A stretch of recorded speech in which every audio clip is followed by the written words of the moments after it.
મારું નામ જયશ્રી છે, હું વલસાડથી છું અને મને વર્ષોથી શરદી હતી, 4-5 વર્ષથી જે શરદીમાં મને બ્લીડિંગ ખાતે શરદી નીકળતી હતી ને એ 10 દિવસમાં મારી શરદી સારી થઈ ગયેલી ને મને પણ ખ્યાલ નહીં મળે કે મારી શરદી સારી થઈ ગઈ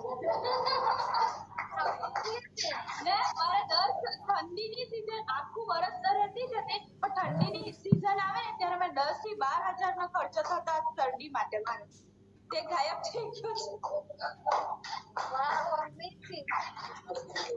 અને મારું 10 દિવસમાં 1 kg વેટ લોસ બી થયું છે, પાછો 20 દિવસ થવા આવ્યા છે પણ હજી કરશું ત્યારે ખબર પડશે, ચેકઅપ કરશું ત્યારે અને મને બધું આપતો એ બી ગાયબ થઈ ગયું છે બધું। Thank you ma'am. और कोई हेल्थ इश्यू थे आपको? और कुछ और थायराइड की प्रॉब्लम थी पर वो रिपोर्ट अभी कराया नहीं थी। यस अमेजिंग रीत आपको रिपोर्ट करवा लेना, थायराइड में भी आपको रिजल्ट मिलेगा क्योंकि यहाँ पे बहुत सारे लोगों को थायराइड में रिजल्ट मिलता है। Yes thank you so much for amazing result.